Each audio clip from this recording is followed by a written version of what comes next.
In London now, I'm joined by the Palestinian ambassador to the United Kingdom because later on this evening, the United Nations will vote in the Security Council on an application to give full membership to Palestine. Now, that would effectively be a recognition of the state of Palestine, and the United States has already indicated that it will veto that.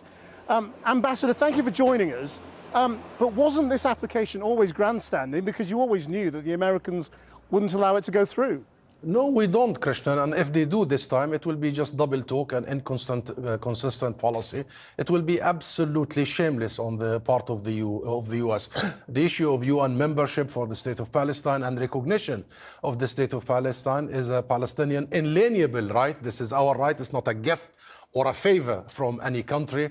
On the one hand, on the other hand, this is our vision of peace. We want to turn this bleakest of moments into a peace momentum. We want to recommit ourselves to international law, international legitimacy, and international legality. And we want to reaffirm the two-state solution espoused by the US, the UK, and the rest of the world. There is international consensus. So for the love of God, we don't understand what is exactly the US policy, except being so disingenuous, selling words, and not really wanting to see a two-state solution or any solution for that matter.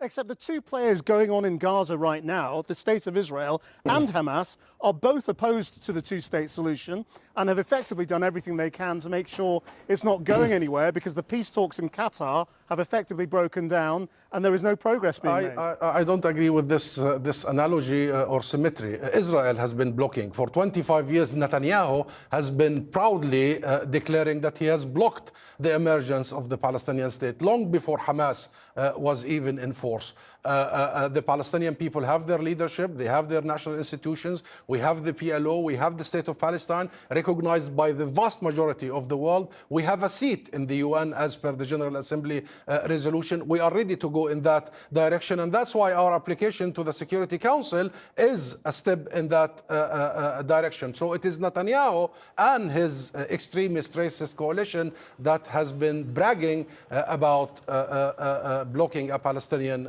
state. And this whole UN Security Council, if the US and with it the UK blocks it, then we do believe that these countries are really not interested in seeing a different future, a different dynamics in the region. It does now appear that there has been some sort of quid pro quo over the Iranian question, and that Israel is going to mount some sort of narrow response in return for an acceptance by previously critical allies that there will be some sort of ground operation in Rafah. You heard the Israeli retired general there just saying it will go ahead, but the people will be taken away into the central part of Gaza. What do you make of that? What do you think the reality will be? I just heard the Israeli general's lies in your show that people will be given safe haven. We've seen what happened in the last 6 months. People, Christian, were slaughtered in these so-called safe zones, including in Rafah itself.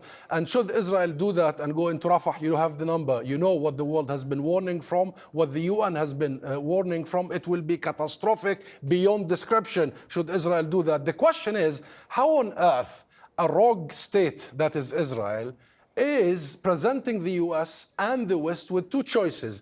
Either it drags the West into regional war with Iran and the rest, or it continues its genocide against the Palestinian people in Rafah. I mean, this is beyond comprehension that these are the two choices. And should the West, should the US goes with continued genocide by Israel and invasion of Rafah, then it means one thing only, that the West is only able to control this rogue state of Israel via allowing it to spill more Palestinian blood, to mass murder more Palestinians, which means one thing, Krishnan. It means sheer racism, and it means this world, particularly the US, considers the Palestinian blood to be the least costly of options. And this is what we reject right now, and this is what we're going to call out right now. And that's why we are presenting the US just briefly, with the choice and with just the determination. What do you think Hamas Council. should do?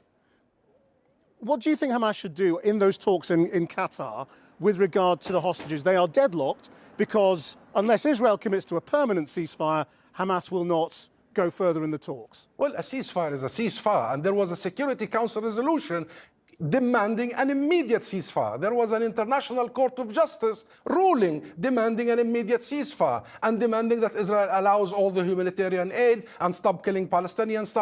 Israel must cease its genocide in Gaza without any conditions. And there are formulas for hostage exchange. And let me remind you, Krishnan, we have more than 7,000 Palestinian hostages in Israeli jails, mostly civilians without any charge or trial. Many of them are children and many of them are women. Ambassador, and there are we UN must leave it reports there. they're being sexually assaulted. So we need an exchange of hostages, and the deal is there. Ambassador, thank you very much indeed for joining us.